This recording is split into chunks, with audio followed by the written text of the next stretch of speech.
Welcome back to the Night Who Show! And tonight we'll be reviewing the Simpsons Treehouse of Horror 35. The first segment was the information rage.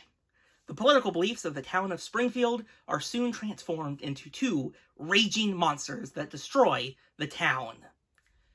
Now, I will say this episode does lean on to the fact that people's political beliefs can become monstrous and kind of destroy things. And they do poke fun at both sides of the political aisle. You have the left blue monster and the right red monster. And it does show what each side kind of gets angry about. And I will say it definitely treats each side fairly in this episode, and I think it does kind of show what the left can get really angry about and what the right can get really angry about in a really funny way. It's definitely not going to push, I think people to be really that upset. They're just having fun.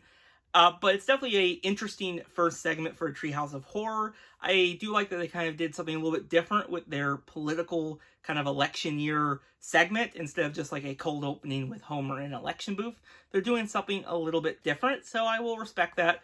But definitely not one of my favorite Treehouse of Horror segments.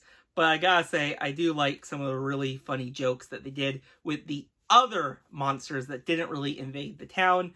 And there's some great little moments that I did laugh at. The second segment is the Fall of the House of Monty, and I will say this was a really good segment. I enjoyed it a lot more than the first one, but I think it's just because this one was actually a little bit spooky. I also like that it wasn't really set on Halloween, but more Thanksgiving, which is kind of fitting since this episode does release now after Halloween, but it was really great. I do like that they did something a little bit different with the animation style in this one that did feel like that old school horror type of movie. I think they did a great job with it. This segment, of course, does find Mr. Burns in kind of the late 1800s being haunted by his workers that he betrayed when he did promise them a meal, but instead he tricked them. And now they're back for revenge to drive him a little bit insane. I really do like the ghost designs of all the workers. They're really well done, very spooky, and just a really great little segment. And the final segment for this year's special was Denim. Now, this was a hilarious segment. It definitely parodies Venom, but does it in a very Simpsons twisty way, and I really liked it. I think it was hilarious to have Homer being basically taken over by these sentient pants that soon control their lives. The stop motion work on the pants was great. I think they did a really good job.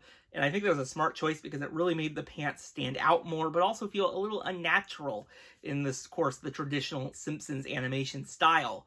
I really just like the kind of dynamic between the pants and Homer. It definitely is very reminiscent with, of course, Eddie, Brock, and Venom. And they do things very funny. And I do like how the pants do go after Marge for throwing them in the washer. And that their planet is being destroyed by acid rain. So acid wash jeans. I think that's a great little joke. I also want to mention that the opening credits to this special were really great. I enjoyed them a lot. I love the animation style that they picked to start this special. So what did you all think of this year's Treehouse of Horror? Let me know in the comments below, and I'll see you all in the next video. Bye, everyone.